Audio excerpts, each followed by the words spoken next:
días, bienvenidos a la Sala Mayor de Rectoría del Campus Monterrey. Bienvenidos a todos nuestros amigos que nos están siguiendo a través del live stream en varios campus del Tecnológico de Monterrey. Sabemos que nos están siguiendo en vivo. Es verdaderamente motivo de una celebración gozosa saber que tenemos hoy con nosotros a una de las intelectuales más influyentes, más importantes en la lengua castellana en Hispanoamérica. Saber también que es una amiga cercana del Tecnológico de Monterrey, que no pudo acompañarnos hace unos meses por razones de salud, pero que hoy, con toda la fuerza de su generosidad enorme, ha cumplido el compromiso y más que eso, y hoy nos acompaña. Para la Cátedra Alfonso Reyes es sumamente importante apoyar, dar apertura a todas las iniciativas, particularmente las iniciativas de los y las estudiantes del Tecnológico de Monterrey, que tienden a la construcción de un México y de un mundo más abierto, más inclusivo, más diverso y más equitativo. Esa era la razón por la que habíamos invitado a Amelia a estar en el Foro de Mujeres Líderes de México en octubre del año pasado, y esa es la razón por que hoy la invitamos y hemos convocado a las estudiantes que lideran estos proyectos de inclusión dentro de la institución. Amelia, como ustedes saben, es también consejera de la Cátedra Alfonso Reyes y eso nos permite contar con su enorme vitalidad intelectual y su brillantez para orientar los caminos y los trabajos que tenemos como institución. Ustedes saben que Amelia Valcárcel es, entre otras cosas, miembro del jurado del Premio Princesa, ahora Princesa de Asturias, es actualmente consejera de Estado y vicepresidenta del Real Patronato del Museo del Prado. Entre el 93 y el 95 fue consejera de Educación, Cultura, Deportes y Juventud del Gobierno del Principado de Asturias. Es autora de más de una decena de libros, ha sido 2 veces finalista del Premio Nacional de Ensayo con los libros Hegel y la ética y del miedo a la igualdad. Ha publicado también Sexo y filosofía, La política de las mujeres, Ética contra estética, del cual nos dio un seminario aquí en esta cátedra, Los desafíos del feminismo ante el siglo XXI, Pensadoras del siglo XX, Ética para un mundo global, Hablemos de Dios, en colaboración con otra gran filósofa, Victoria Camps, La memoria y el perdón, y recientemente su libro de ensayos que salió apenas hace unos días, Ensayos sobre el bien y el mal. En el 2015 fue incluida en la lista de los 50 intelectuales iberoamericanos más influyentes y en el 2016 recibió la Gran Cruz de la Orden Civil de Alfonso X el Sabio, otorgada por el Consejo de Ministros de España. Es para nosotros un honor y un motivo de profundo placer tener nuevamente a nuestra querida amiga Amelia Valcárcel.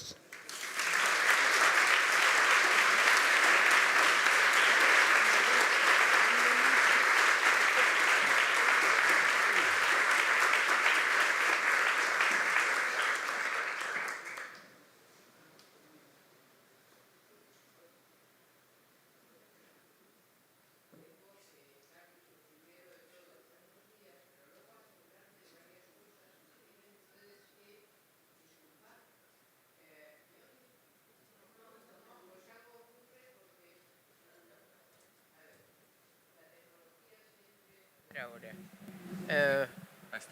¿Así? ¿Me oyen? Milagroso. Veamos, agradecería muchísimo a la madre naturaleza que me hubiera dado 20 centímetros más de estatura. No lo hizo. Y el caso es que me veo aquí como un poco hundida. ¿Ustedes me ven? Bueno, vale. No, pero digo, si alguien tiene un cojín, no, ¿verdad? Bueno, digo para... O un diccionario de la Real Academia Española de la Lengua. Bueno, pues nada, entonces habrá que hacer esto así. Verán, primero, yo me siento muy agradecida de poder estar aquí con ustedes. No es para nada la primera vez que imparto una conferencia en esta sala. Todas ellas son para mí de un gratísimo recuerdo y por lo tanto se suman en una cosa que precisamente por ser tan grata me da un poco de responsabilidad y me siento un poco con responsabilidad adquirida ante ustedes, que han venido en este número tan grande y con una acogida tan cariñosa. Yo espero poder merecerme este interés a lo largo de una exposición que, sin embargo, va a empezar. Vean, hemos colocado una pintura detrás que quiero preguntarles si la aprecian ustedes bien. ¿Se ve bien? Algunas personas probablemente conozcan esta pintura. Y esto es La fuente de la vida de Lucas Cranach. Lucas Cranach, bueno, los Cranach, digamos, eran una pequeña familia saga de pintores que se comprometieron muchísimo con la Reforma protestante, de tal manera que a los Cranach pertenecen una serie de pinturas que nos relatan la visión del mundo que está detrás, a veces, de la Reforma luterana, y también a muchos de sus protagonistas. Por ejemplo, los retratos que tenemos de muchos de los reformadores son de alguno de los Cranach. Pero esta es una pintura peculiar donde se representa uno de los anhelos más fuertemente sentidos por la humanidad, que es retornar a la juventud cuando ésta ya se ha ido. Y cualquiera que tenga una cierta edad sabe que este es un anhelo que existe. Incluso tendría cierta gracia pensar hasta qué punto la propia llegada de los europeos a América tuvo que ver con ese anhelo, porque recuerden que a los seres humanos nos guían a veces mitos, pero mitos muy fuertes en los que decidimos creer, y entonces funcionan como realidades. Y uno de estos era que puede ser que en las nuevas tierras descubiertas se encontrara por fin la fuente de la eterna juventud. Es decir, que esto estuviera en alguna parte y que buscándola bastante diéramos con ella. Vamos a ver lo que pinta Cranach aquí, pero si ustedes lo ven así, lo verán, pero tenemos una versión que es un poco mejor para que se hagan cargo. Y vamos a empezar por ahí. Si me haces el favor, ponemos la versión para entender un poco más qué es lo que se pinta en este cuadro.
Pues ya lo hemos visto. Yo creo que elegí presentarles esta recreación porque si solo vemos la pintura, vemos lo que se produce, pero esta recreación ha logrado que tengamos un entendimiento sentimental más fuerte de lo que el cuadro nos quiere mostrar, ¿no? Nos quiere mostrar ese anhelo de pervivir para siempre, de recuperar lo pasado y de que hubiera un modo mágico por el cual, en efecto, nos pudiéramos reconstruir completamente una vez pasados los años. Es muy notable, pero algunas de las personas que se ocupan del futuro que estamos preparando nos dicen que este anhelo tan sentido por la humanidad puede transformarse en un cierto tipo de realidad en menos de 100 años. Pero eso es un tema que compromete severamente a nuestras ideas sobre el mundo y también a las ideas sobre la ética compartida que tenemos. Simplemente para apoyarse en la pintura, mi amiga María Elena Chapa, que está aquí con nosotras, cuando le envié esto per modum experimenti en un WhatsApp, inmediatamente dijo, no, sí está muy bien, pero ¿por qué todos son puras mujeres? ¿Se han fijado en quién ocupa la fuente de la eterna juventud? ¿Se han fijado en quiénes van?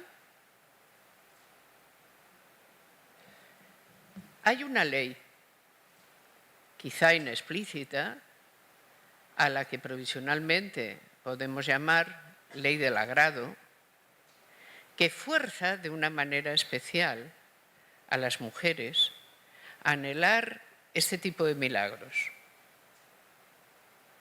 ¿Por qué Cranach no presentó una cosa más compartida? Es decir, ¿por qué no aparecen varones y mujeres, todos los cuales se sumergieran en la fuente de la eterna juventud y salieran perfectamente renovados? ¿Por qué esa sobreabundancia de personajes femeninos, aparte de porque todo el mundo sabe que es más agradable para los ojos el espectáculo, por ejemplo, de la juventud de las mujeres que se está dando, ¿no?, en el medio de esa especie de fuente, ¿no? Cranach lo puede haber hecho como simplemente delicia para los ojos, porque luego arriba, si se fijan, hay un convite, donde ya la situación es mucho más mezclada. Hay varones y mujeres. Pero incluso en ese convite hay cosas bastante curiosas. Lo que pasa es que yo no sé si lo podremos agrandar hasta el punto de verlo. Vamos a hablar de cómo habitamos, si estamos habitando o no el mundo desde una perspectiva feminista, o si el feminismo nos está ayudando en este momento a habitar el mundo, o si el feminismo es una de las maneras en que el mundo se está presentando a sí mismo como futuro, si es un umbel posible. Y esto nos obliga a ver las diferencias de sueños que existen entre una humanidad y otra y a preguntarnos a qué tipo de humanidad pertenecemos. Está claro en esta pintura, ahora que estamos viendo la mesa del fondo, ¿no les sorprende que todas las mujeres estén sentadas juntas y los varones no estén? ¿Conocen ustedes el caso? Imagino que sí. ¿Desde cuándo varones y mujeres nos unimos en las cosas? Hacemos las cosas a la vez. ¿Desde cuándo existe lo que podríamos llamar, en un sentido lato, las formas de cortesía? ¿Y qué tiene que ver lo que entendemos por cortesía con mezclar a los sexos? Hay dos cosas que quiero desarrollar. En un principio es la noción de un belt, pero que esta es fácil porque nos va a servir después. Y después la aparición de nuestras formas de cortesía. El Umwelt es fácil. El asunto es, los seres humanos habitamos el mundo de una manera peculiar.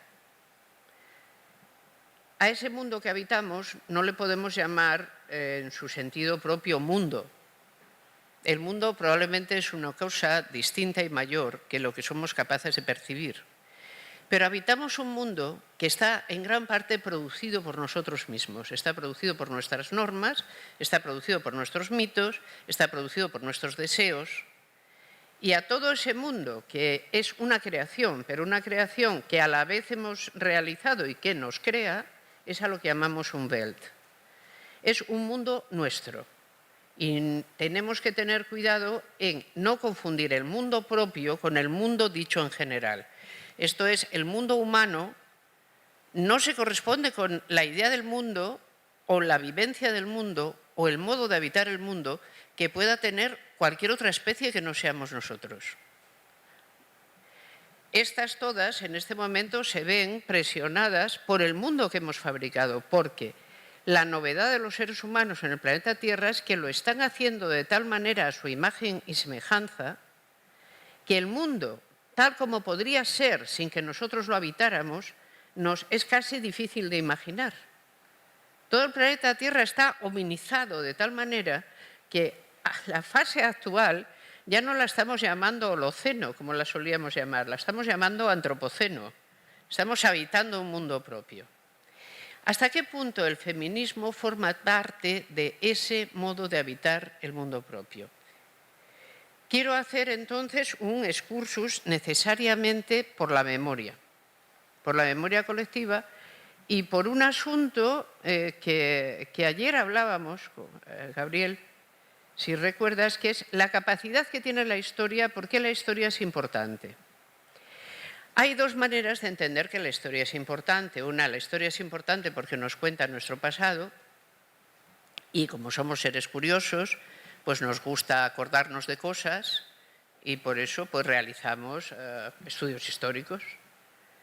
Y otra es otra manera muy notable que aparece, por ejemplo, en uno de los intelectuales que en este momento está teniendo más éxito desde una visión antropológica, Harari, que en uno de sus libros, el último publicado, dice, bueno, en realidad el mayor servicio que nos hace la historia es este.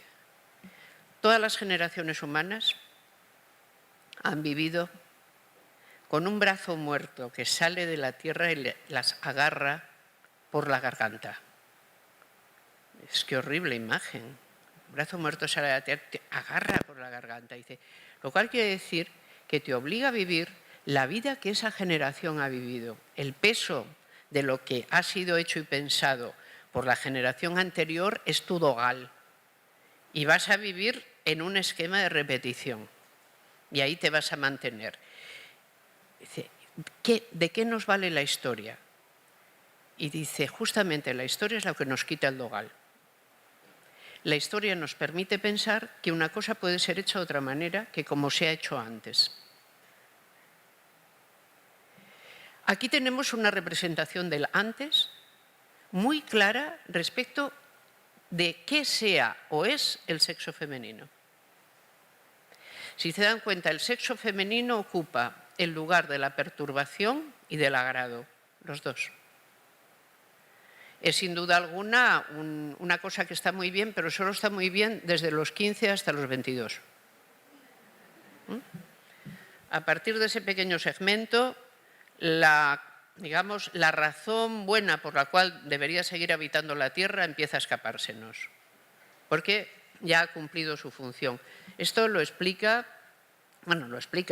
suelta de la manera más brutal Schopenhauer cuando dice, bueno, es que las mujeres, según aparecen, se agostan. Se tienen un Floruit que se da muy pronto e inmediatamente tienen que perder las alas y agostarse. Por el contrario, los varones florecen más tarde, pero lo suyo dura para siempre porque es una cosa totalmente diferente y de mayor magnitud. El Floruit está aquí. Y aquí las mujeres obviamente representan para alguien que como Cranach probablemente es un moralista y que ha hecho esto en un sentido muy parecido a como lo haría el Bosco, no para apoyarlo, sino para criticarlo un poco, representan el agrado, la fruición, el goce, el banqueteo, la danza, el sexo, pero las mujeres representan eso para las mujeres. Hay una extraña cosa en la consideración de la belleza femenina, que las mujeres tenemos que reflexionar, porque a veces yo creo que todavía no lo hemos hecho de un modo suficiente. La idea de belleza está tan vinculada en la especie humana a la belleza femenina que ambos, varones y mujeres, consideramos más apreciable y más digna de tener la capacidad de despertar agrado a la belleza femenina. No es cierta la simétrica, es decir, no es cierto que los varones, digamos, sientan placer ante la belleza femenina y las mujeres sintieran placer ante la belleza masculina. ¿No? Los dos sexos disfrutan con la visión de la belleza femenina, porque es la que es considerada la belleza, dicha de un modo general. Esto nos introduce en una pequeña estructura paradojal. ¿Nos debemos de separar de este tipo de imágenes o no? Cuando las mujeres están sobrerepresentadas en cualquiera de los territorios en los cuales la feraz imaginación humana la sitúa de un modo completo, tienen que quedarse ahí o tienen que intentar ver un camino lateral por el que pudieran salir. Este cuadro está pintada, esta pintura, para que si produce fruición se la produzca primariamente a los varones o a las mujeres. Porque obviamente está pintado, una pintura se hace para que produzca un tipo de fruición. ¿Calculan ustedes, las que son mujeres, que el tipo de fruición que tienen al verlo es similar a la varonil o no? ¿O calculan que la mente varonil, después de todo, es tan lejana en estos asuntos que no se pueden poner en su cabeza? ¿Podría? Todas las posibilidades están ahí. ¿Cómo nos enfrentamos las mujeres a todos los contenidos de cultura? A donde quiero llevarles está esto. Somos herederas de una enorme cantidad de contenidos de cultura que no están hechos para nosotras. Y aún así los entendemos perfectamente. Pero eso nos produce una tensión frente al mundo constante. Siempre que la idea de igualdad atraviese nuestras cabezas. Si eso no ocurre y nuestra existencia, por el contrario, es inmediata y para nosotras el patriarcado es un Umwelt que simplemente aceptamos como se acepta la naturaleza, entonces no se produciría esta tensión. Las veo con cara de decir, bueno, veo cómo empieza el camino, pero no veo por dónde sigue. Fíjense de mí, pero poco. Es decir, hay caminos que son tan difíciles que ya quisiera yo saber cómo siguen. Yo solo veo que existe esta tensión de distancia respecto de todos los contenidos de cultura, lo cual no es poca cosa. Si decimos que el mundo, por ejemplo, el mundo humano, está marcado de una forma enorme por la mirada varonil y que, sin embargo, nosotras queremos habitar el mundo y habitamos, de hecho, ese mundo, ¿deberíamos en él estipular algún tipo de ajuste más allá de los ajustes políticos o no?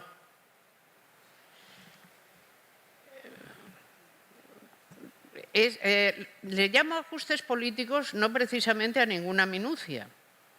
Le llamo ajustes políticos a toda la agenda feminista que venimos consiguiendo. Recuerden, y esto nos obliga a hacer historia y a hacer memoria, y la memoria es lo más importante por aquello del brazo muerto que sujeta como un dogal. Harari lo manifestará mediante un ejemplo que es mucho más agradable, es decir, para hacer que nos olvidemos de ese horrible brazo saliendo a sujetarnos. Dice, para entender algunas cosas es necesario acudir a la historia. Y él lo va a ejemplificar con una cosa muy gentil, casi como este cuadro. ¿Por qué nos gusta el césped verde? Como dice, la historia nos puede ayudar a entender por qué nos gusta el césped. Y tú ves, dices, bueno, esto parece, en fin, una cosa difícil. Dice, sí. Esto del césped aparece en el Reino de Francia como un motivo de consumo conspicuo. Los grandes señores pueden permitirse que alrededor de su casa haya una tierra que no produce nada y solo simplemente es bella y sirve para informar a los demás de su poder. Nosotros ya no somos los grandes señores de Francia, ni somos el rey Francisco, pero todo el que tiene un césped lo cuida. ¿De qué manera? Es decir, ha pasado de la alta aristocracia cortesana a la clase media, teniendo, sin embargo, por el césped el mismo cariño. De tal manera que ahora incluso él llega a decir, podemos calcular cómo le va a alguien por cómo tiene el césped delante de su casa.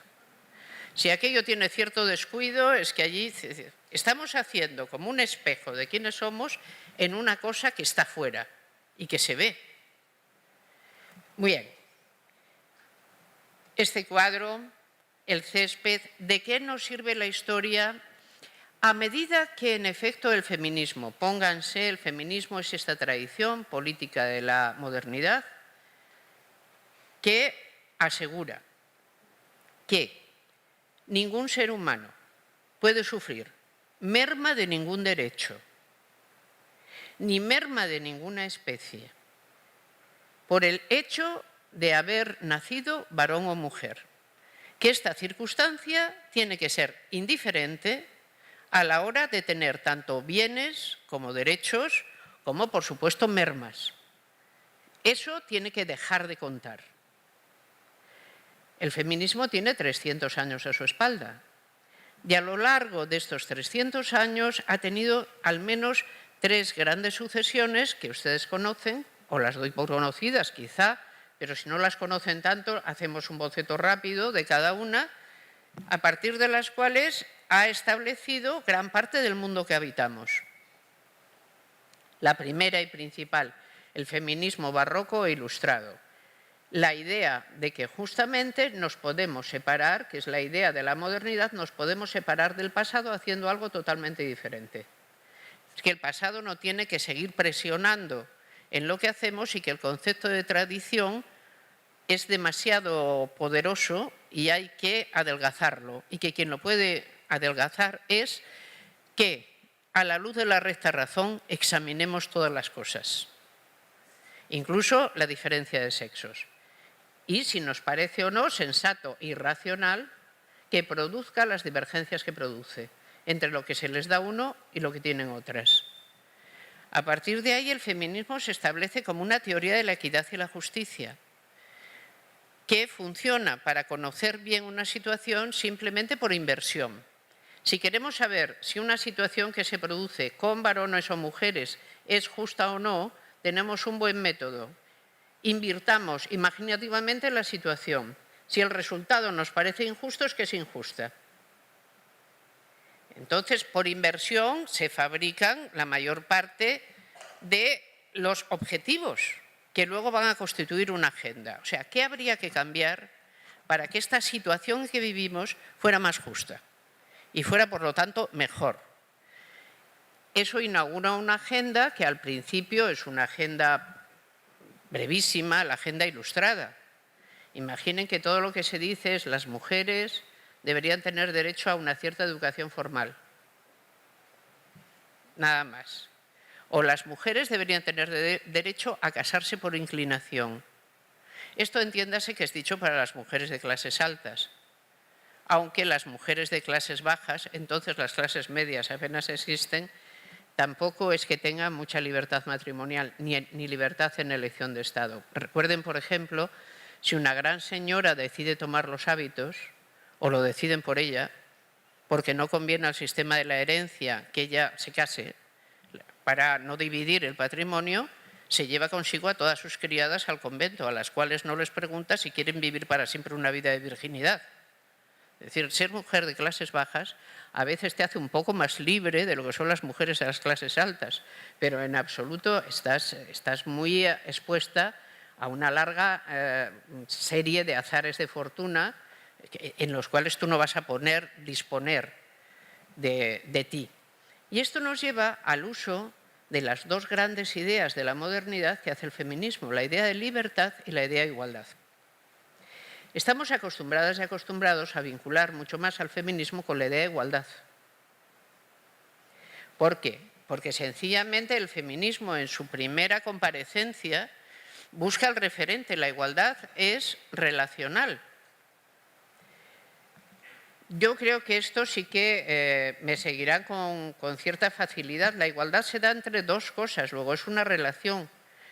La igualdad predicada de una cosa respecto de sí misma es casi un asunto como lo que hacemos a veces en matemáticas. Pero la igualdad es entre A y B. Como el primer referente de poder es el varonil, el feminismo se ha presentado desde siempre, desde que aparece y amanece en el mundo, como aquella teoría que explica que esa desigualdad que existe no debe existir y es injusta. Solo mucho más tarde se ha preguntado cómo y por qué se produjo la desigualdad. Pero el feminismo, pese a estar enormemente fundado en la idea de igualdad, lo que reclama son libertades.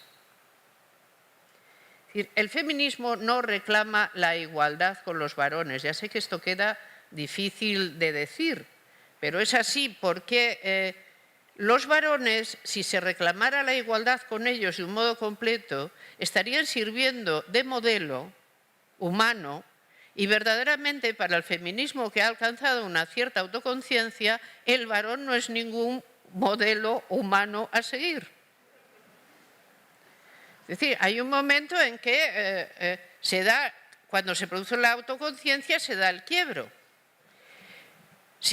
Voy a tomarlo por otro lado y perdonen porque a veces me voy a trabar un poco porque ya saben que en la península tomar lo decimos de otra manera, agarrar lo decimos de otra manera y todas estas cosas las decimos de otra manera que aquí son muy malsonantes.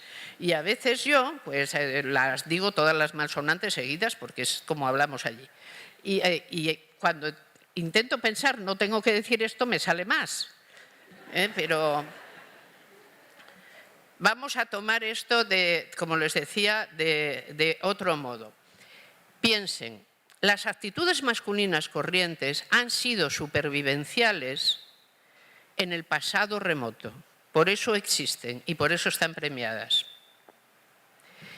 Es decir, que un varón sea exaltado, que prometa más de lo que puede hacer, que se dé ínfulas, que se pase todo el día alardeando de su propia importancia, que asegure que la violencia después de todo no es una cosa que esté del todo mal, que la practique de un modo conveniente cuando tiene ocasión y a veces cuando no la tiene.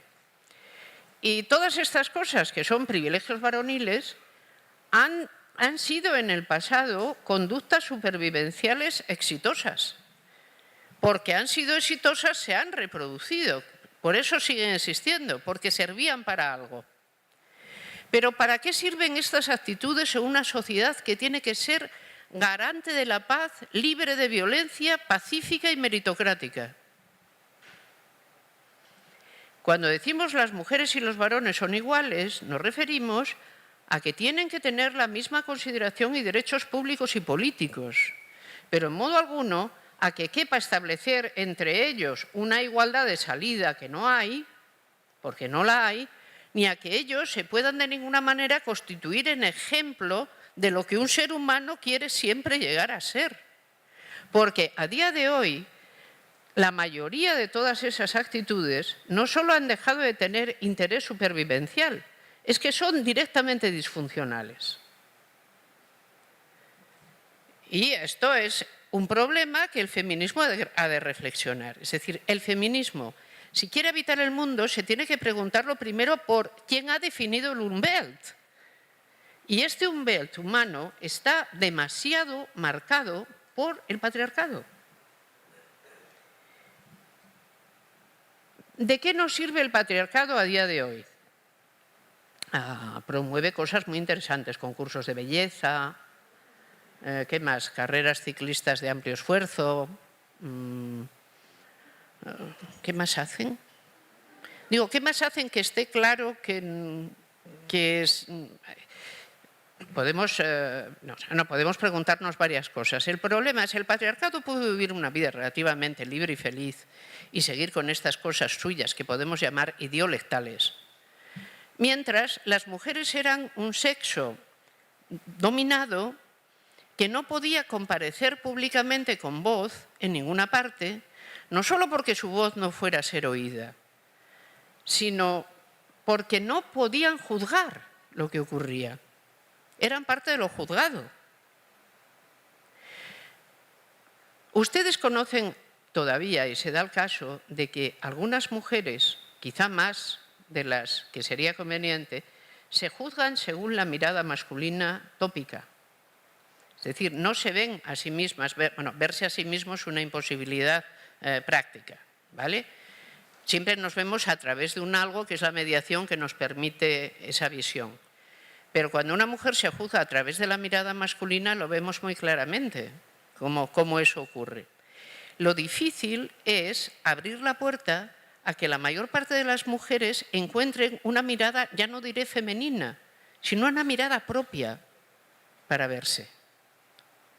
Una mirada que les permita estar en paz con un mundo que no ha abolido la antigua situación, que nos hace aprendernos la nueva y que no nos da el margen de maniobra de variarla en ciertos aspectos.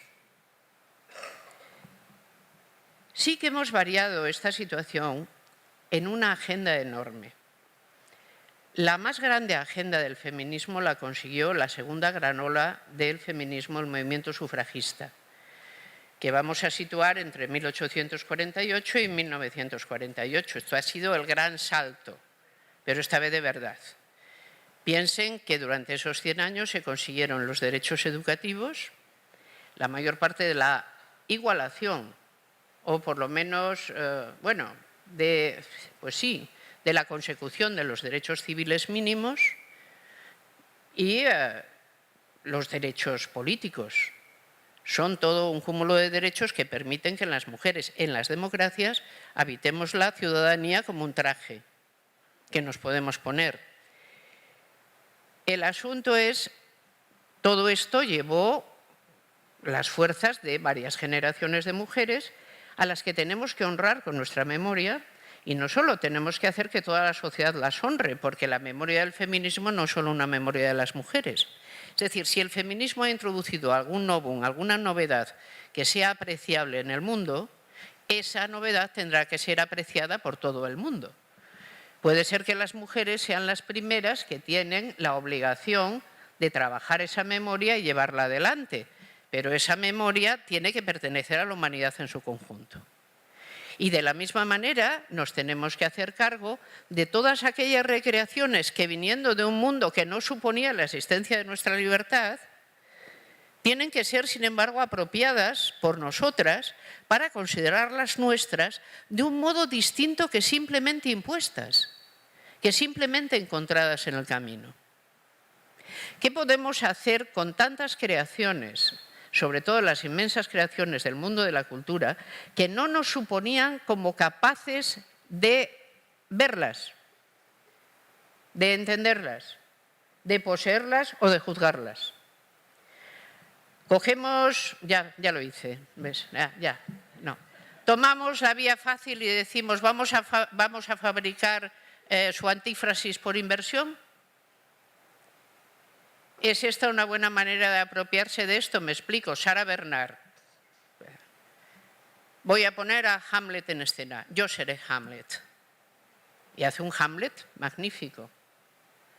¿Por qué van a estar los grandes personajes masculinos solo en manos de los actores? Sarah Bernhardt dice, bueno, es que las actrices tienen todas unos papeles que no me interesan nada. Yo voy a poner... Los que tienen interés son los personajes masculinos.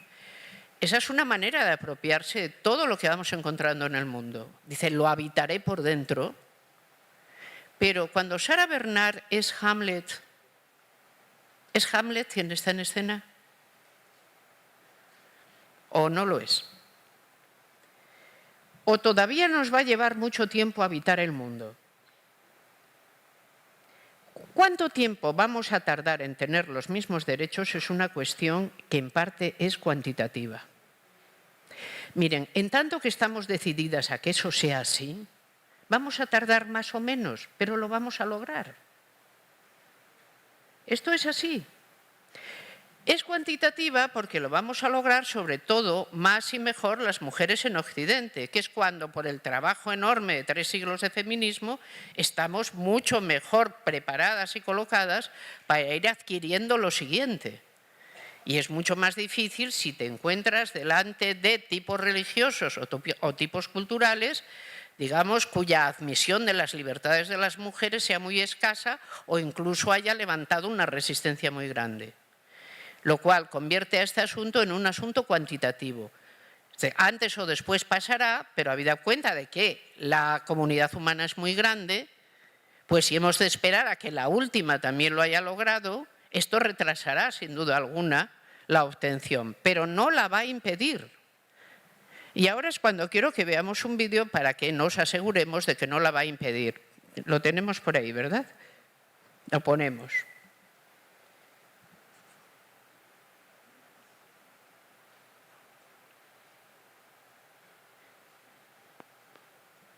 Vean, esta es una joven madre.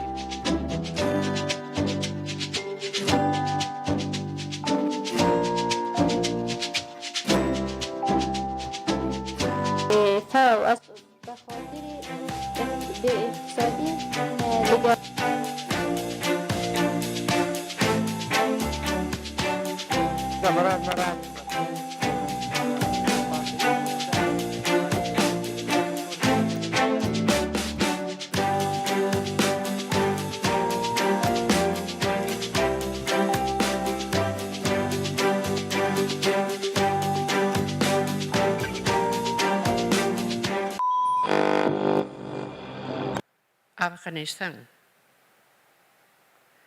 Y una mujer quiere estudiar y va con su criatura dándole el pecho y consigue que su marido la apoye, que el vicepresidente la reciba. ¿Cuánto le queda de machismo extremo a Afganistán después de esto? Si por mal que se esté donde se esté, por mal que las mujeres estén, a veces hay pinceladas que nos hacen ver que es que el camino está emprendido por todas. Esto simplemente hace 30 años es impensable. ¿Por qué una mujer va a estudiar nada? ¿Para qué? Fíjense en la actitud de esta mujer, la actitud de humildad femenina que manifiesta corporalmente todo el rato, no mirando directamente, manteniéndose en esa posición que llamamos cerrada, ¿no? Y que identificamos con la modestia femenina. Nada de ocupar mucho sitio, nada de mirar con cara de juzgar, ¿no? Hacia adentro, ojos bajos, recato, decoro, el decoro femenino. Aún así, ese decoro lo está presentando exteriormente, porque su alma se ha rebelado contra el asunto. Y de hecho lo está poniendo por obra. Es más, podemos incluso pensar, ¿no estará exagerando el decoro para que bajo él pueda pasar esta otra voluntad suya, que es una determinación muy fuerte, de alterar la norma bajo la que estaba? Y probablemente es así. Con ello les llevo a donde pretendía. Hemos heredado un mundo y ahora la libertad de las mujeres es una cuestión cuantitativa. Tardaremos más o menos, pero lo vamos a conseguir porque las mujeres están en movimiento en todas partes. No solo están en un lugar del planeta, están en todas partes. En todas partes, ninguna o casi ninguna está haciendo lo que hizo su madre, ni menos todavía lo que hizo su abuela. Entonces, ¿qué es lo que está cambiando la faz social? El feminismo. El feminismo ha sido uno de los más fuertes agentes de cambio de la faz social en los últimos 100 años. Pero ¿esta faz social sufre un cambio que solo es estético o hay algo más que está implicado en este cambio y una agenda que todavía no hemos presentado? Veamos.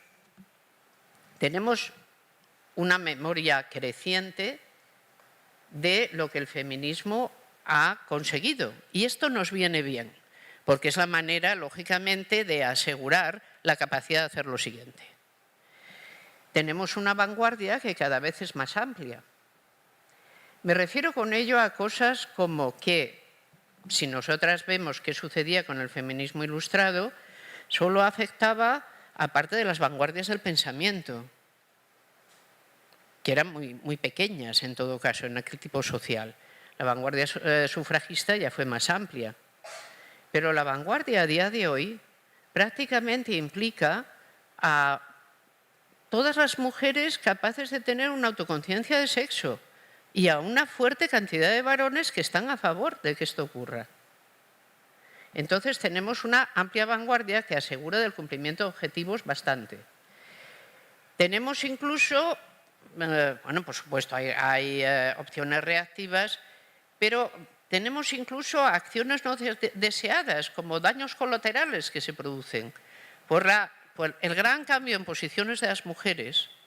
No puede ocurrir sin que otros fundamentos sociales se resientan. Y a veces tenemos que aprender por qué a veces se producen determinadas consecuencias donde no esperábamos que se produjeran. Es decir, el feminismo produce una fuerte cantidad de efectos mariposa en otras realidades con las que no está contando. Tenido todo esto, ¿cómo nos tenemos a nosotras? Yo sé que es... ¿Cuál es la agenda que todavía no hemos desplegado y que si realmente tenemos que habitar el mundo desde el feminismo, es decir, desde nuestras nuevas posiciones, es la que tenemos que empezar a vislumbrar, que ya no es la agenda de los derechos educativos, porque la tenemos, no es la agenda de los derechos políticos porque los estamos cumpliendo, no es la agenda de los derechos civiles porque los estamos llevando a equidad, no es ni siquiera la agenda de la violencia porque tenemos ya con nosotras a todo el cuerpo social pensando como nosotras que la violencia contra las mujeres es indigna, ni siquiera es ya decir, y hay que empezar por ahí, que las cualidades viriles corrientes son socialmente disfuncionales, pero es un momento de entrada en el que hay que pararse ya. Y tampoco es la agenda de la paridad porque la damos por incumplida pero legítima. Les explico, la agenda de la paridad le llamamos a toda la agenda del feminismo que surge a partir de los primeros conteos que se producen en los años 80. Piensen, en todas las ciencias humanas, aquí hay personas que estudian ciencias humanas y otras que estudian ciencias naturales y otras que estudian ciencias formales. Lo que para las ciencias naturales es la observación y para las ciencias formales es naturalmente el llevar adelante con la metodología de un modo claro, para las ciencias humanas es siempre la estadística, es la capacidad que tenemos para predecir una situación o para juzgarla, es la capacidad de hacerla estadísticamente significativa. Y es como luego avanzamos. Pues bien, estadísticamente, en los años 80, en el momento en que las mujeres entran en un número superior al 30% en las altas instituciones educativas, es cuando 10 años después puedes hacer los conteos de ver qué les ha resultado de ahí, qué han obtenido. Y ver que no están obteniendo lo que parecerían merecer por los insumos meritocráticos que han realizado. Y esto te hace aparecer la primera estadística solvente de el gap, el abismo existente entre las oportunidades para varones y mujeres. Y a partir de ahí, promocionar políticas públicas de toda índole que hagan que esta separación se vaya encogiendo. ¿Cuáles son los 6 ámbitos de paridad en los que sabemos que las mujeres están muy deficitariamente representadas pese a tener las características y los méritos para estarlo? Pues son fáciles de enumerar y hay que aprendérselos prácticamente de carrerilla. En la política formal. En la política formal todavía la presencia de mujeres es corta, pero la política formal, con todo, es uno de los ámbitos donde, precisamente porque es pública, la intervención es más fácil de hacer, porque se puede juzgar desde lo público lo que falte ahí. Pero piensen en el gran conglomerado económico empresarial. Vean simplemente las fotografías de quién manda en todas las grandes empresas mundiales o en toda la gran banca. Y cuando vean a alguna mujer, recuerden decir aleluya, porque normalmente les van a aparecer unas fotografías bastante en traje gris completo. Tenemos el enorme conglomerado del saber poder, estamos en uno de sus espacios. la universidad, los organismos de investigación, ahí las posiciones de las mujeres van avanzando, pero bien sabemos que en las más altas posiciones existe todavía un techo de cristal fortísimo que pasarlo es difícil. La creatividad, esto nos lleva al tema fuerte con el que hemos empezado, el que tenemos que empezar a desbrozar. La creatividad es todo aquel tipo de actividad humana que se hace y que cuando logra la excelencia tendrá que ser recordada por todos los demás como algo que ha constituido a la humanidad y por lo tanto no puede ser olvidado. Es nuestro depositorio de la memoria de lo excelente y bien alcanzado. Entiendan en esto, por ejemplo, todas las obras cumbre, en todas las bellas artes, en toda la literatura, en todo aquello que decimos. Si la humanidad tuviera que dejar su herencia en una cueva, ¿qué meteríamos allí de lo más excelente? Pues bien, en ese lugar de aprecio absoluto, las mujeres están en números ya no reducidos, irritantemente insignificantes. Por ejemplo. Pero piensen, ¿qué le diré yo? Los grandes medios de comunicación, los capaces de formar opinión. ¿Cuántas directoras de grandes medios conocen? ¿Cuántas editorialistas de fama absolutamente consolidada que si llaman a alguien, ese alguien tiembla? ¿Qué va a pasar ahora? No, es otro ámbito deficitario en presencia femenina.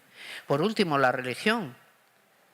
No sé, si ustedes miran así cuando se reúnen los parlamentos de las religiones, digo por no referirnos solo a la nuestra y parece que siempre la tenemos tomada con ella, no es que precisamente sobreabunde la presencia femenina tampoco. Entonces, en esos 6 ámbitos no existe paridad y la agenda del tiempo presente para el feminismo es la paridad en todos los ámbitos. ¿Por qué? Porque tenemos todos los méritos para ello. No por discriminación positiva, para nada. No porque tenemos lo requerido para estar ahí y si no estamos, es que esos ámbitos están, mediante maniobras sucesivas, evitando la imparcialidad. Entonces, eso está claro, es una agenda. Esa agenda nos permitirá tomar nuevas posiciones, pero la frontera que yo les estoy poniendo ahora está un poco más allá. Que es, ¿qué mundo surge cuando nosotras dejamos de ser quienes éramos? ¿Cómo es ese mundo? ¿Y cómo lo hacemos nuestro al mundo anterior? ¿Cómo hacemos el doble giro de apropiarnos de un mundo en el que nuestra libertad no estaba contemplada y sentirlo, sin embargo, nuestro a todo título y efecto? Y 2, ¿cómo habitamos nosotras? ¿Cómo es el mundo que decidimos habitar como seres humanos dueñas de sí mismas? ¿Qué es lo que sale de ahí? No estoy haciendo, aunque lo parezca, una llamada a la utopía, sino una llamada a la reflexión. Si no somos capaces de imaginar el futuro, no lo podremos poner por obra. Si dentro del futuro solo contemplamos como feministas aquello que todavía no hemos conseguido, hacemos bien, porque estamos planteándonos un horizonte de posibilidad, que además es posible, y lo iremos haciendo.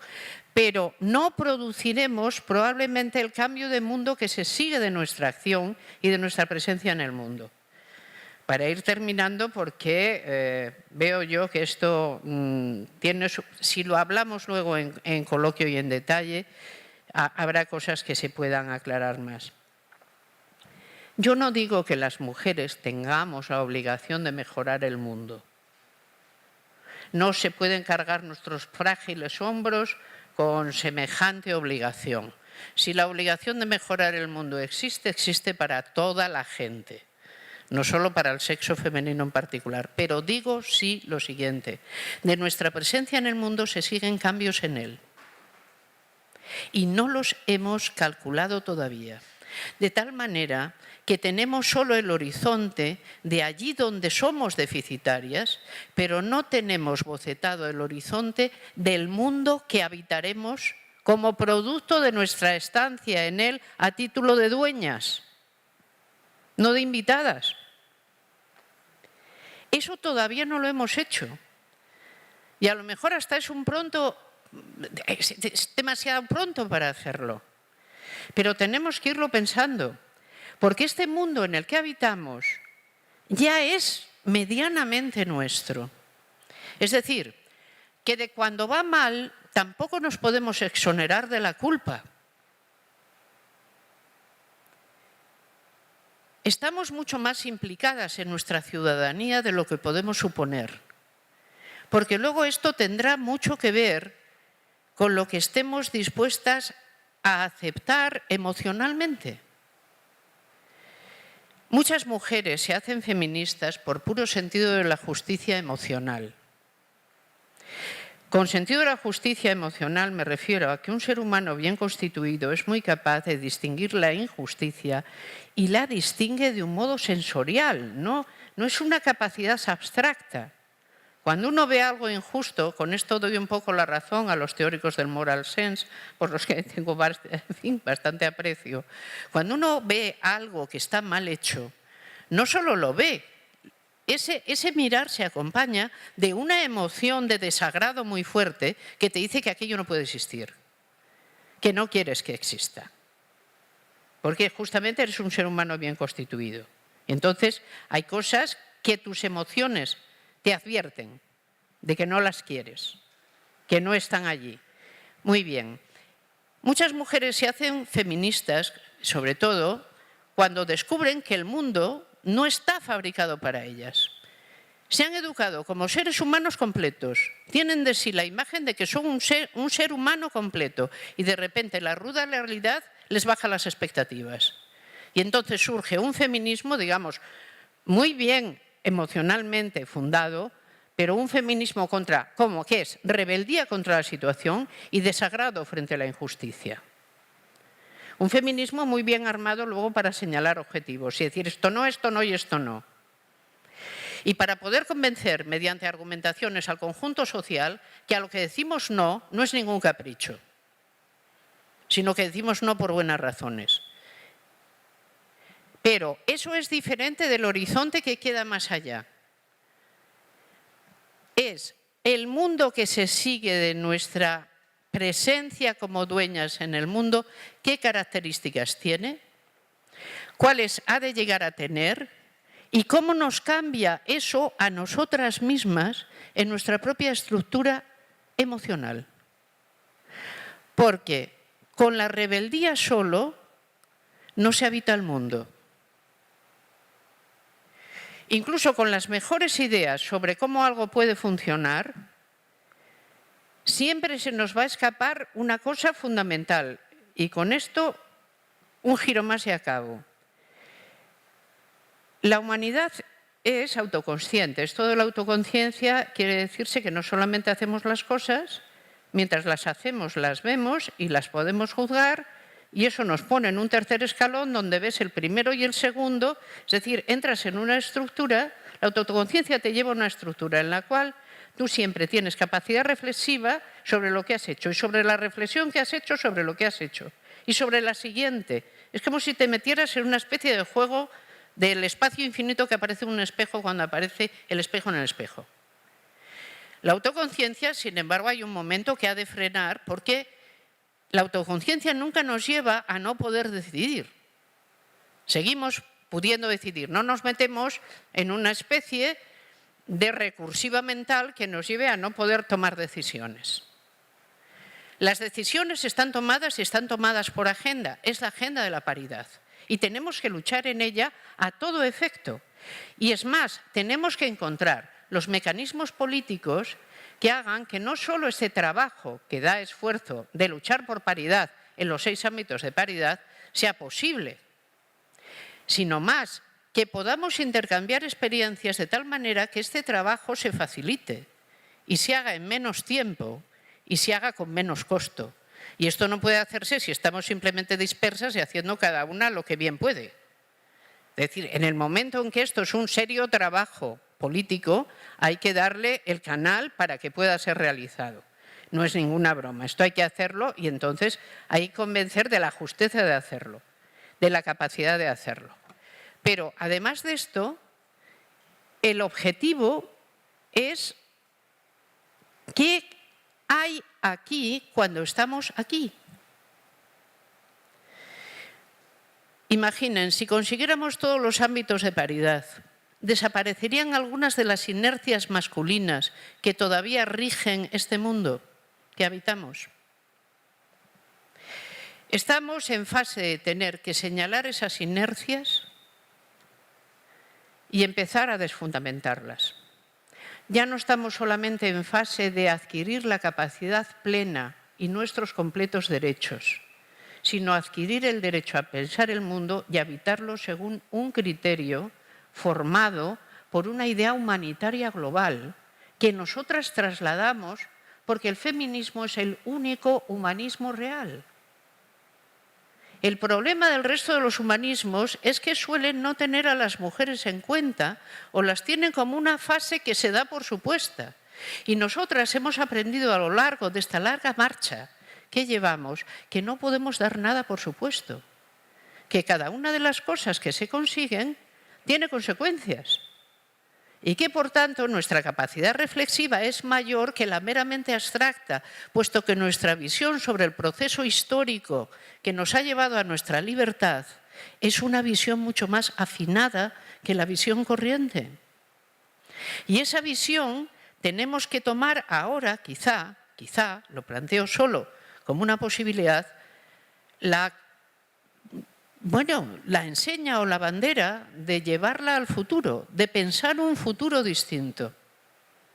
Y entonces encontrar quizá en ese futuro algunos signos que no sean simplemente estar donde no estamos, sino estar de otra manera todos en este mundo.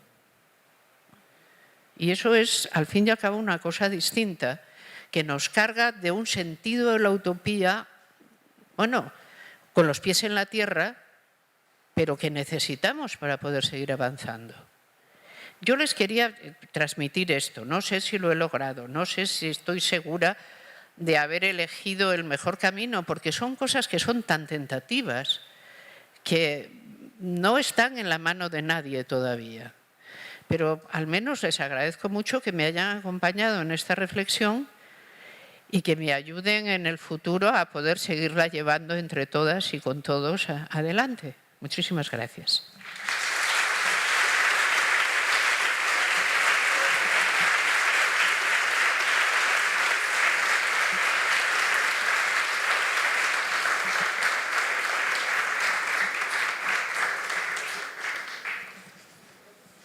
Yo imagino que ahora podremos tener un coloquio que permita aterrizar alguna de estas cosas mejor, ¿no?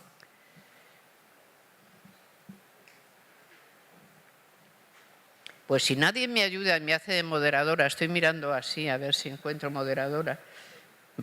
Acabo de encontrar moderadora, Ana Laura, que se ha venido. Doctora, comentó 6 ámbitos de paridad, pero nada más tomé 5. Política, empresarial, creatividad, medios de comunicación, religión y… Política formal, economía y conglomerado económico empresarial, sistema educativo y del saber poder, creatividad. Espere que ya me vuelvo yo. Medios de comunicación, es educación la que no había quedado. No tenía reflejada educación. Yo es que si miro para… Voy a tener que tomar esto en la mano, porque si no… A esos 6 podría usted incluso añadir 2, pero que yo considero que uno de ellos está claro y el otro no lo sé. Vea, la presencia, por ejemplo, de mujeres es todavía enormemente deficitaria en todo el conglomerado militar, y todo lo que tiene que ver con armas, y es enormemente deficitaria en todo el conglomerado que podríamos llamar laxamente deportivo. Todas las grandes sociedades urbanas que han existido han tenido siempre juegos públicos. Es uno de los entretenimientos. Todas, desde la antigua Roma, de la cual somos todas hijas e hijos. Entonces, el circo o las carreras o en este momento el fútbol o lo que sea, vean, de esos deportes, por así decir, son sumamente viriles. O sea, la presencia femenina ahí ni está ni se la espera. Entonces yo nunca sé si este último par es un ámbito de paridad o es una característica viril con la que habría que enfrentarse y ver qué se hace. No estaría yo muy segura de cómo... Yo estoy muy segura de que una mujer, si así lo desea, como ya lo dijo Poulain de la Vaga en el siglo XVII, si así lo desea, tiene que poder ser mariscal de campo. Lo cual, dicho en el siglo XVII, tiene su aquel, ¿no? Ser mariscal de campo. Pero no estoy segura de que el feminismo sea un buen apoyo de una política en la cual la violencia entre naciones tenga que ser contemplada como algo inevitable.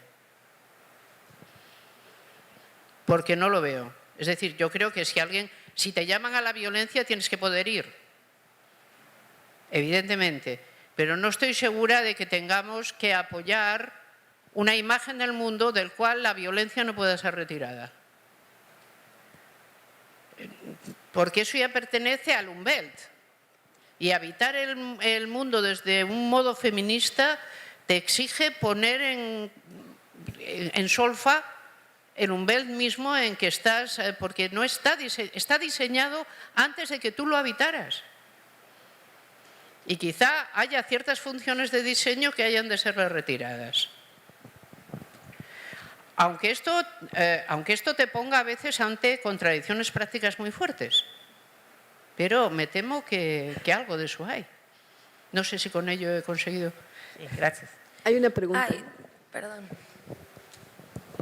Muchas gracias por la plática, muchas felicidades. Dos preguntas.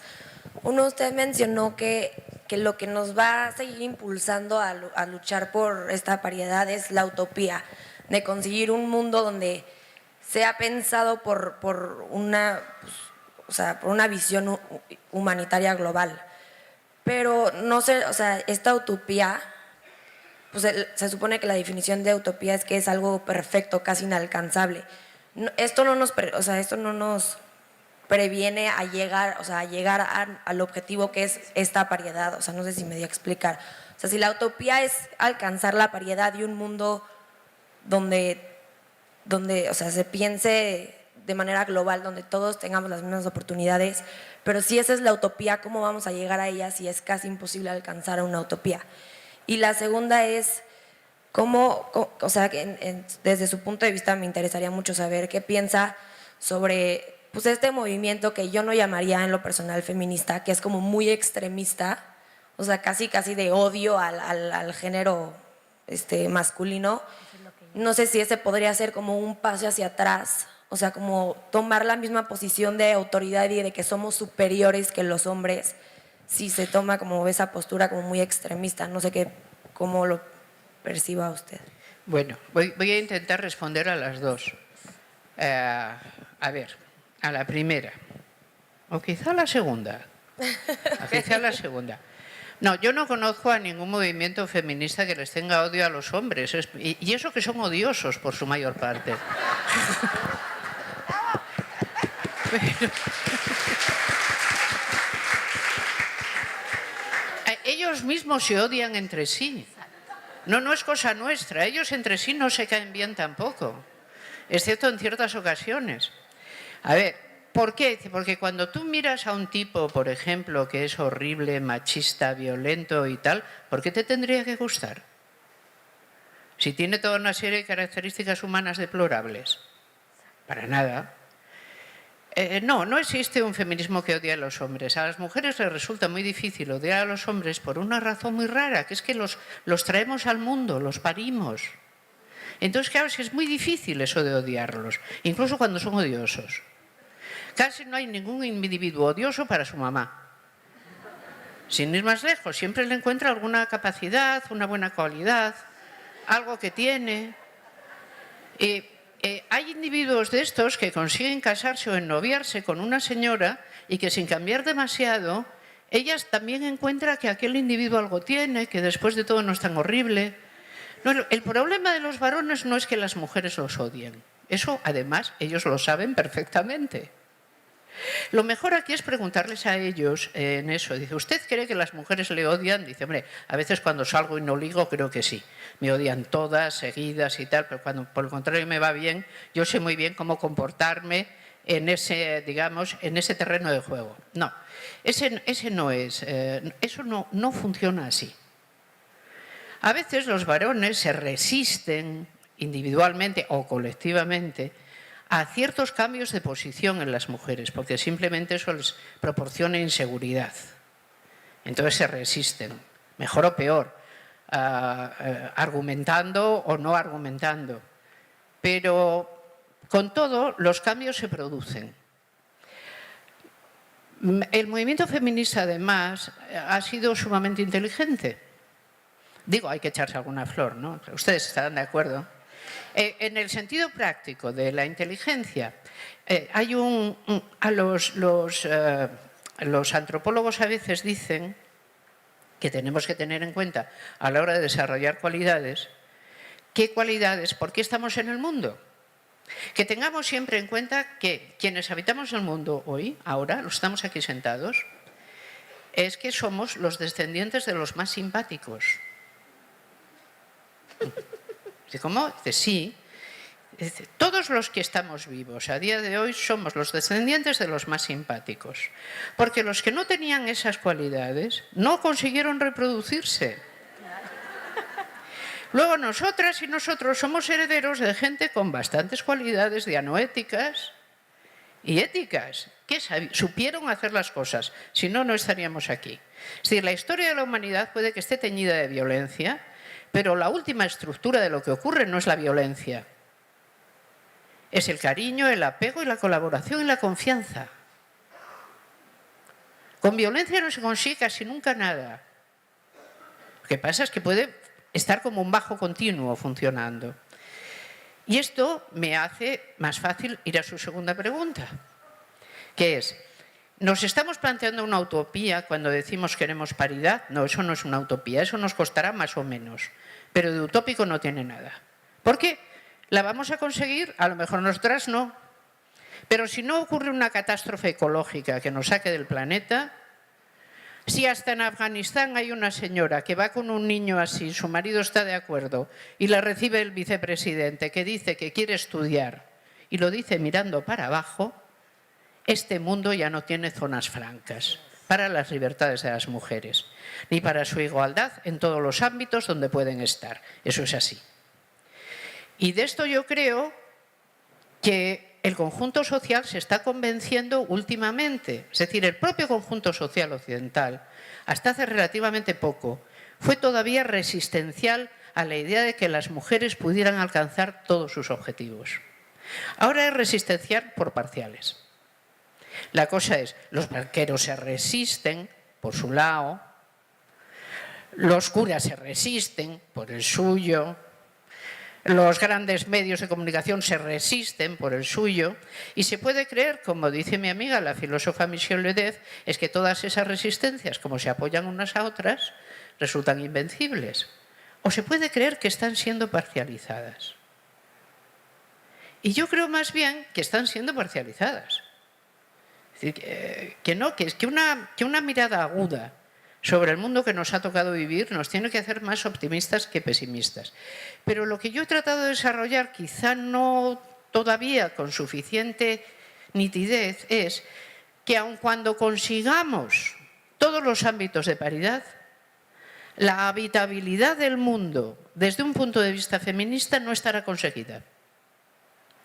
Que hay ahí un plus que se produce como resultado de la suma, que no sabemos todavía en qué consiste, pero que sí sabemos que implicaría retirar muchas características del umbelt humano que habitamos como mujeres, que estamos aprendiendo a identificar como masculinas directamente, no humanas. No primordialmente humanas, sino masculinas, que se nos han hecho entender como esencialmente humanas y que solo son masculinas y que a día de hoy ni siquiera son buenas como plataformas que nos permitan afrontar retos supervivenciales como humanidad. Y que, bueno, que esto lo tenemos que tener en cuenta. Cierto que a eso se le suele llamar utopía. Y usted tiene razón en una cosa que dice, y por eso le citaré a un pensador que pensó como nadie la utopía, y que decía, Ernest Bloch, ¿no? Y que decía, acuérdense siempre los optimistas de llevar las banderas con fortaleza y un crespón negro. Ya puesto antes, por si acaso, ¿no? Es verdad, es decir, pero yo creo que si cosas tremendas no ocurren, y la catástrofe ecológica puede ser una cosa tremenda, sino que sociedades humanas relativamente pacíficas como las que hemos conocido en las últimas décadas, con problemas que afrontan desde visiones políticas no exageradas, sino reformistas que van cambiando aquí y allá lo necesario, con élites que no sean simplemente élites extractivas interesadas en la rapiña, sino élites del pensamiento que también estén interesadas en la mejora. Si ese camino se inicia, los 6 ámbitos de paridad antes o después están ganados. Pero puedo ser optimista de la bandera con, ya me acuerdo yo de Bloch, no, ¿eh? Gracias. Okay. ¿Otra pregunta ahí atrás? Sí, profesora. Primero que acá. Ay, Acá atrás, ¿dónde? acá atrás. Chiquita, pero aquí estoy. Fenomenal. Muchas gracias por venir a México. Es un gozo y un placer escucharla, número uno, y al Tecnológico Monterrey por organizar la cátedra. Yo ya estoy bastante más grandecita que los egresados y a mí me pegó a mis 40 y tantos años en la cara y de frente, la falta de igualdad. Claro. Después de haber trabajado 20 años en empresas multinacionales, apenas lo descubro en mi país. Entonces, ¿cuál es la perspectiva de Amelia Valcárcel de la igualdad de género en Latinoamérica, en particular en México, comparativamente hablando con Norteamérica y con Europa? No conozco lo bastante el país como para tener esto muy fijado. Pero yo cuando vengo y estoy con ustedes, me fijo en cómo actúan y lo que hacen. Y a veces ustedes están por delante de cosas que nosotras todavía no hemos hecho, con el mismo buen método y buen compás. O sea que de todo hay. Es decir, no, los Estados Unidos del Norte son ellos. Y además, ¿para qué vamos a hablar de ellos ahora si ya nos darán que hablar muy a menudo? No tenemos que aprovechar este ámbito ya para concederles un poco más. Europa, pues también tiene su propia... Pero vamos juntos, eso sí que lo sé. Todas aquellas diferencias que entre nosotros podamos apreciar, o incluso aquellas cosas que nos hagan tener relaciones malas en un momento dado, no nos deben hacer olvidar jamás que somos los mismos. Para eso solo tenemos que ejercer la comparación con mundos que en efecto no son el nuestro y que todavía son mucho más resistentes a nuestros modos de vida. Piensen en la inmensidad de Asia, que no es ninguna broma. Piensen en cómo está África. Nosotros pertenecemos al tipo de mundo que ha imaginado los modos de vida actuales y que los habita. Y en ese sentido somos los mismos. Y quizá esta conciencia de ser los mismos, las mismas, tenga que ir mucho más por el camino de las mismas. Yo creo que una de las maneras, hay una cosa que a mí en esto a veces me entristece, pero se la cuento tal cual la recuerdo y usted misma me dice. Clara Campoamor fue una gran sufragista española, una mujer absolutamente asombrosa, de una inteligencia de las mayores que yo conozco. Había salido de los estratos más humildes de la sociedad y fue capaz con su propio esfuerzo de hacer todo un bachiller, en 4 años, hacerse la carrera de Derecho en 2 y luego ser la tercera abogada que se colegió en España y luego ser la mujer que en el Parlamento defendió el voto y lo ganó. Una persona asombrosa. Esta persona cuenta cómo está en la Sociedad de Naciones en el año 34 y hablan, y hay una primera reunión de mujeres de todas las naciones para poner en común una agenda internacional de derechos. Y cómo aquella reunión es preciosa y cómo están hablando, pero ya escribe, cuando escribe esto, lo escribe en el año 42 y dice, no podíamos ni imaginar lo que iba a pasar después, que íbamos a ver una guerra civil en España y una guerra mundial funcionando en todo el planeta. Estábamos allí como que estábamos de broma, dándonos la palabra y diciendo cómo íbamos a avanzar por aquí y por allí, y el mundo estaba conspirando contra todo lo que nosotras estábamos imaginando.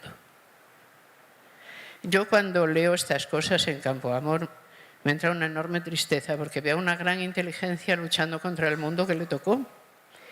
Pero yo creo que tenemos, nosotros, los que vivimos esta edad, tenemos suerte. A ver, tenemos una relativa suerte. ¿Ven ustedes en este momento a cualquiera de nuestros países invadiendo al de al lado, por ejemplo, para solventar una cuestión de límites fronterizos? O digamos, llevando la política corriente como esta era entendida hasta la Segunda Guerra Mundial. ¿Y creen que el feminismo ha tenido algo que ver en esto? Yo creo que sí, lo que no sabría es muy bien decir cuál ha sido el camino. Pero del hecho de la ciudadanía de las mujeres en todas las democracias, se han seguido características de las democracias que implican un uso muy selectivo de la violencia.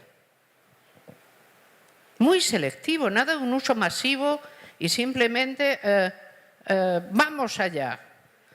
No. Entonces todo está como bastante relacionado. Y por eso yo lo que tiendo es saber, más que las diferencias, los enormes tramos en común que tenemos. Y en eso veo muchas veces, cuando hablo con mis amigas en México, pues hay cosas que las hacen mejor que las estamos haciendo en Europa. ¿Y qué haremos? Pues copiarlas. Porque tampoco hay mucho más, no hay que inventarse la vía propia, ¿eh? Hay que hacer, quien lo hace bien, hacerlo como ella. No hay otra. Entonces yo sobre eso soy más bien optimista, sobre eso que me plantea. Una última pregunta a cargo de alguien que ha hecho mucho en México por la paridad, María Elena Chapa. Una pregunta. María Elena.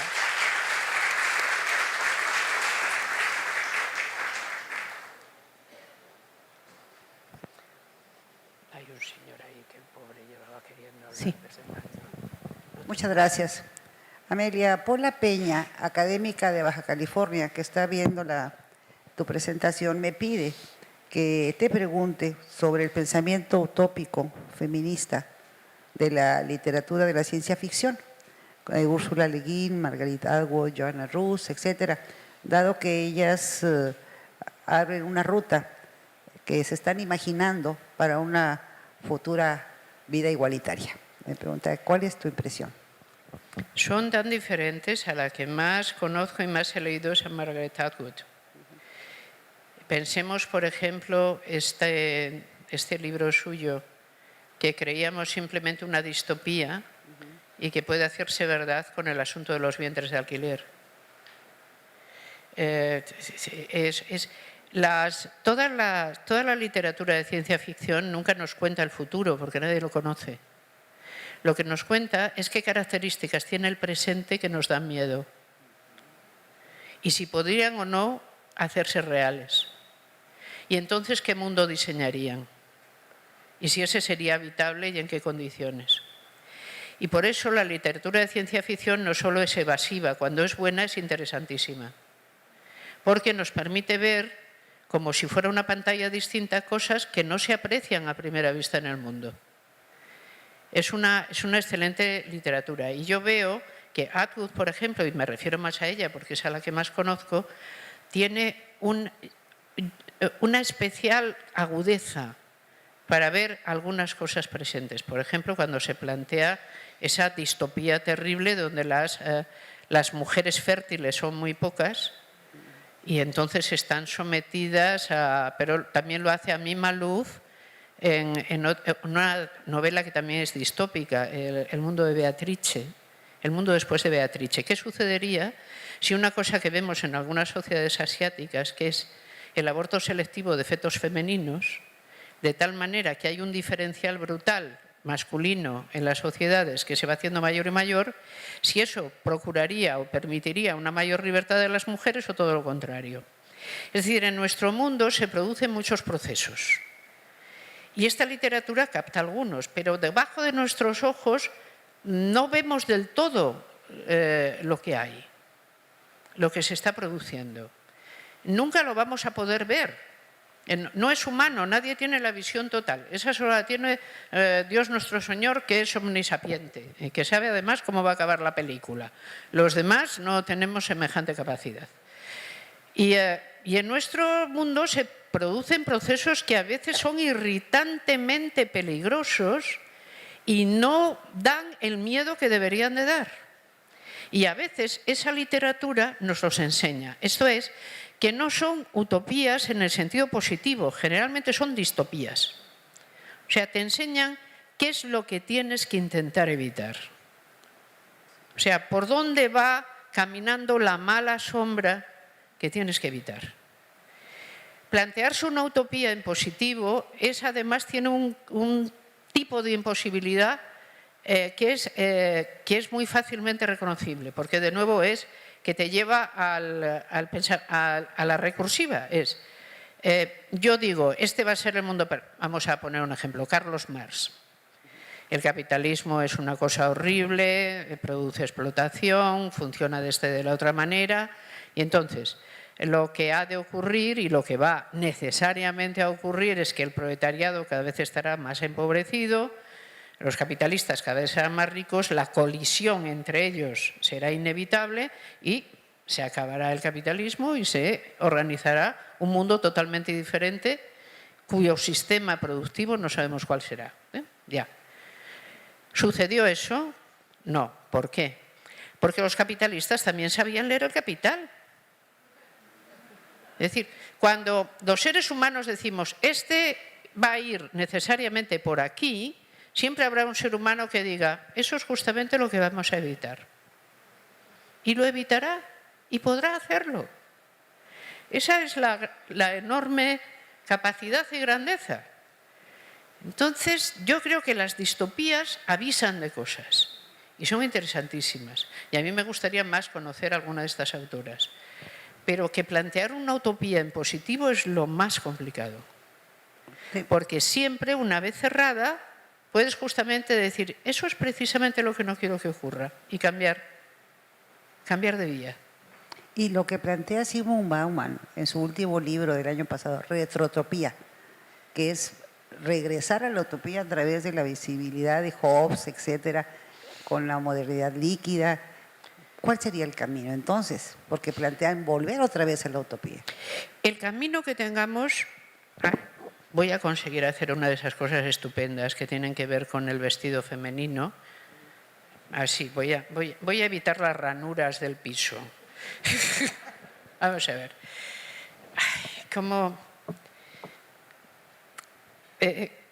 Hay tal cantidad. Los futuros posibles son tantos y tan distintos que no podríamos elegir ninguno en particular con la seguridad de que fuera aquel al que nos conduce toda la acción. Pero sea como sea, el futuro pasa por la democracia. Las mujeres solo tienen libertades y plenas capacidades allí donde los sistemas en que viven son democracias. Y tienen tantas más cuanto más sólidas, perfectas y bien articuladas sean esas democracias. Allí donde, por el contrario, una autocracia se instala, todos tienen que perder y las mujeres pierden lo poco que tienen. Eso es así. Luego, lo que sea será con la democracia, pero eso no quiere decir nada del todo bueno, porque es lo siguiente. La democracia es un sistema de toma de decisiones y también, por supuesto, un sistema último de valores, que es el que tiene que presidir tanto la convivencia social como cómo nos portamos unos con otros. Vale, pero fíjense, cuando la democracia es toma de posiciones, eso no quiere decir que la agenda feminista ocupe el primer lugar en la cabeza de nadie. Es decir, si la agenda feminista, ella misma, no ocupa normalmente ni el primer lugar en la cabeza de casi todas las mujeres, Si lo que tengamos que hacer se hace con la democracia, eso quiere decir que sufriremos muchos avances pequeños y retrocesos con los que no contábamos. Porque la democracia muchas veces hará que la gente se incline por unas razones hacia cosas que nos vengan muy mal colectivamente a las mujeres por otras razones. Y sin embargo, de la democracia no podemos y no queremos prescindir de ninguna manera. Es decir, esto es un camino donde los pasos atrás siempre tienen que ser contemplados. Todas las mujeres que se manifestaron en aquel bendito diciembre con aquel bonito gorro rosa en los estados del norte, todas, absolutamente todas, no habían votado a Trump, no estoy segura. La ley de los grandes números me dice que en esa masa de gente tiene que haber un porcentaje bastante alto que votó a Trump, pero que se ha dado cuenta después de qué traía el juguete dentro. Esto en democracia nos pasa a todas y todos. Es decir, nuestros derechos, nuestras oportunidades, nuestras realizaciones, nuestra fortuna está librada también a los vaivenes de la opinión. ¿Qué es lo más que podemos hacer? Solidificar una opinión democrática, feminista, muy verosímil, para que no sea fácil no tenerla en cuenta. Es un trabajón. Pero es un trabajo al que sí nos podemos sentir unas y otros convocados. ¿Por qué? Porque es lo único que nos asegura un poco de que los vaivenes que son propios de la democracia no afecten demasiado a lo que ya hayamos podido ir consiguiendo. Si a la gente le preguntas, ¿qué prefieres? ¿Que no sufran las gallinas o ganar más dinero? Hay gente que es capaz de decir como Hume, yo no encuentro especialmente difícil que un ser humano piense que es preferible que el mundo se rompa en cuatro que a él le duela el dedo meñique. Es decir, gente así resulta que existe. Y no es ninguna irracionalidad, es una cosa que existe. Entonces, siendo esto así, estamos, digamos, constreñidos porque haya vaivenes en la opinión que no tengan en cuenta nuestra agenda o que consideren, dejemos eso aparcado un momento. ¿Cuál es la manera de defenderse de esto? Haber engrosado esto y darle tal capacidad explicativa y tal condensación ética que resulte muy difícil que cualquiera, venga de donde venga, esté dispuesto a dejarlo de lado. Porque hayamos hecho un fuerte consenso social a su alrededor. Pero si no es así, con la democracia tenemos que ir. Es la mejor pareja de baile que tenemos, además. Pero a veces nos va a pisar los pies. Muchas gracias. Nos acabó el tiempo. Gracias, Amelia.